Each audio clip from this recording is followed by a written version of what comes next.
Hello friends, मैं रोहित सिंह आपके साथ बात कर रहा हूँ तीन ऐसे स्टॉक के बारे में। जी हाँ, तीन ऐसे स्टॉक के बारे में जो रिन्यूएबल एनर्जी के अंदर बहुत ही बढ़िया एक मोमेंटम लेकर आ सकती है, क्योंकि ये जो तीनों स्टॉक है ना, सोलर एनर्जी पे बेट नहीं लगा रही है।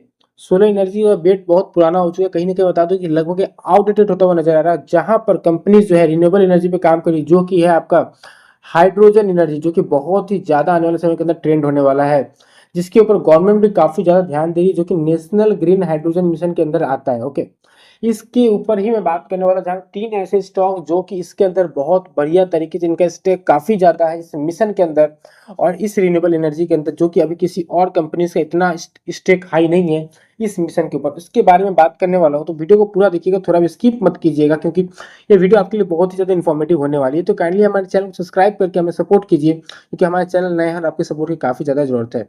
एक चीज, वीडियो को लाइक करके अपना कोई भी सुझाव हो तो हमें कमेंट बॉक्स में बिल्कुल दीजिए। तो दोस्तों देखिए, अगर आप India next energy bet is not solar, three stock riding the ₹70,000 hydrogen wave.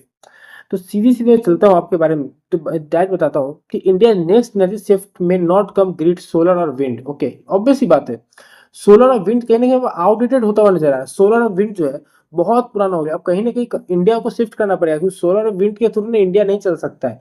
इनके पावर जनरेशन अच्छे हैं, प्रॉफिटेबल अच्छे हैं, लेकिन इनका जो स्पेस रिक्वायरमेंट है ना, एक सोलर का मतलब सोलर के थ्रू बहुत ज्यादा अगर आपको एनर्जी प्रोवाइड कराना, तो कहीं ना कहीं इसके लिए बहुत ज्यादा स्पेस की आवश्यकता होती है। ठीक है, लेकिन अब जिस मिशन पे काम किया जा रहा है, अब तो हाइड्रोजन मिशन, जहां पे कंपनी जो भारत सरकार का जो मतलब उम्मीद है कि 5 million metric ton. Okay, 5 million metric ton जो है कम कहीं प्रोडक्शन उनको चाहिए 2030 तक।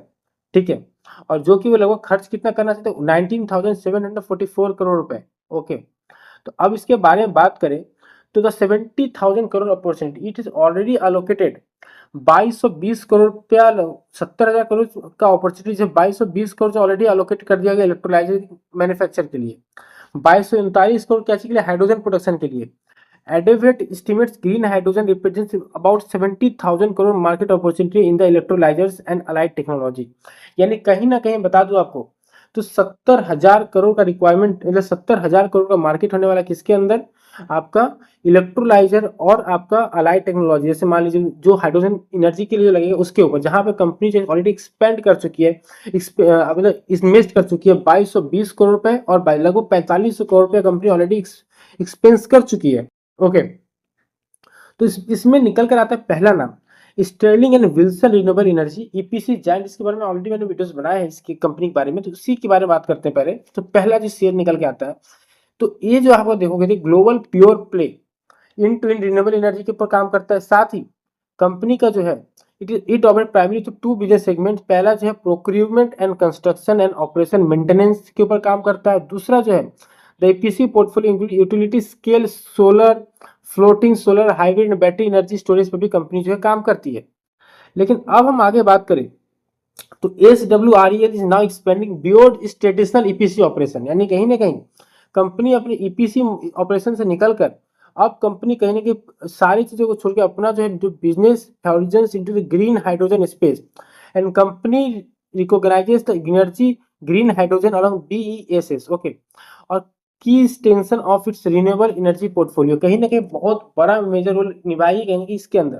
पहला, अच्छा दूसरी बात बता दें आपको कि इसके अंदर 40% स्टेक जो रिलायंस का इस कंपनी के अंदर, आप सोचो ASWREL के अंदर जो है 40% स्टेक जो है रिलायंस का है, रिलायंस इंडस्ट्रीज ओन करती है। यानी कहीं ना कहीं इस कंपनी को बड़ी कंपनी का हाथ है, जिसके कारण कहीं ना कहीं ये कंपनी इन द फ्यूचर बहुत बढ़िया। रिलायंस हैज देन, आप देखो, एम्बिबियस ambitious plans to 43 metric ton. Okay, यानी कहीं ना कहीं 3 मेट्रिक टन का इनका खुद का रिलायंस का एम्बिशन है कि इसको हम अचीव करें।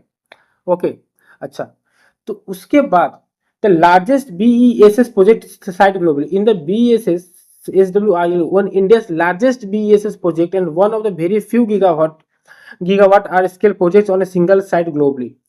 और बात करें तो एक जो है order 250 megawatt, okay, into two AC stand alone BESS plant Rajasthan from a private player. यानी ग्लोबली एक ऐसा पहला प्राइवेट प्लेयर है जिसके पास 250 मेगावाट का दो BESS प्लांट है। ओके, अच्छा, इसके बाद हम दूसरे शेयर की तरफ चले जाए, मैं इतनी चीजों को नहीं दे रहा हूँ, उसके जो दूसरे शेयर पर चला वो है एडवाइट एनर्जी। ओके, ऑलरेडी कंपनी जो इलेक्ट्रोलाइजर के ऊपर इन्वेस्ट कर चुकी है, हाइड्रोजन प्रोडक्शन के ऊपर इन्वेस्ट कर चुकी है। अब आगे बात करें तो Advait energy provides products in to in solution for power transmission, sub station, telecommunication network के ऊपर ऑलरेडी कंपनी काम करती है।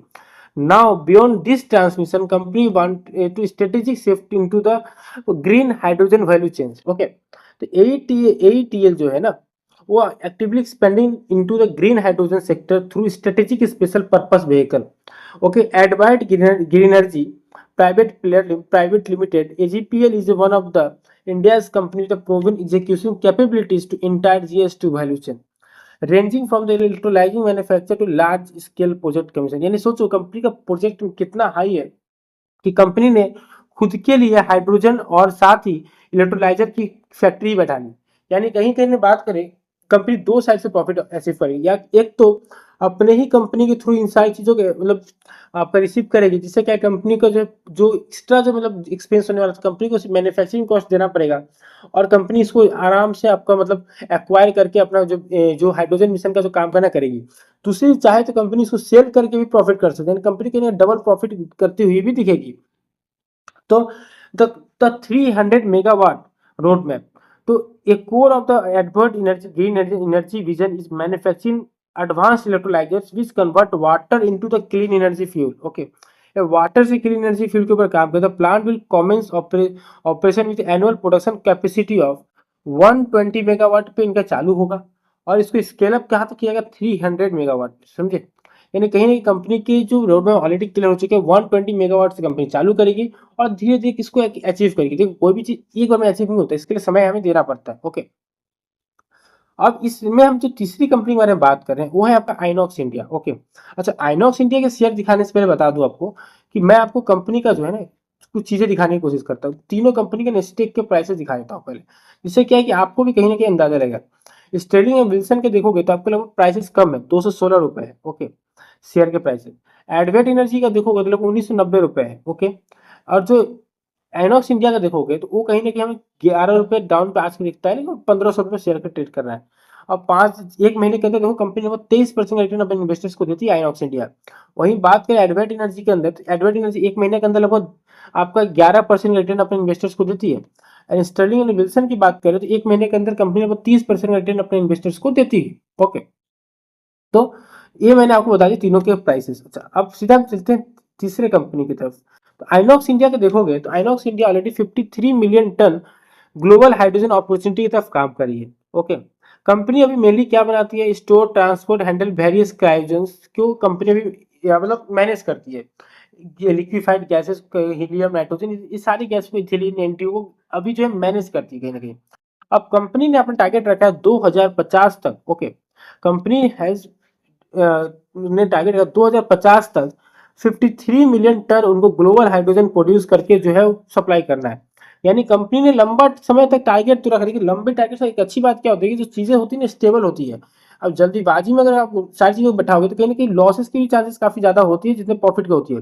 लेकिन लंबे में चीजों में ये होती है कि 2050 के लंबे समय जो भी चीजें स्टेबल होगी, जिससे क्या है कि कंपनी को ग्रोथ एक अच्छे स्टेबिलिटी के साथ मिलेगी। ये नहीं कि अचानक से कंपनी को लॉस, कंपनी का जो लॉस तो मतलब ठीक है, कोई भी चीज स्टार्ट होता है तो कहीं ना कहीं रेवेन्यू बढ़ता है, तो कहीं ना कहीं कंपनी को लॉस 1 साल 2 साल देखना पड़ता है। लेकिन कहीं ना कहीं बात करें तो कंपनी की जो स्टेक के में बढ़त जो होगी ना, एक लॉन्ग टर्म में स्टेबल बढ़त होगी, जो कि इन्वेस्टर्स के लिए काफी ज्यादा सेफ रहेगी। ओके, तो मैंने 3 ऐसे कंपनी मैंने बताया जो कंपनी कहीं ना कहीं बहुत बढ़िया करने वाली, आने समय में लॉन्ग टर्म के में काफी बढ़िया खिलाड़ी होने वाली है। तो दोस्तों इस वीडियो को ही वाइंड अप करना चाहता हूँ। वीडियो अच्छा लगे तो काइंडली वीडियो को लाइक और चैनल को सब्सक्राइब करना मत भूलिएगा। थैंक यू दोस्तों।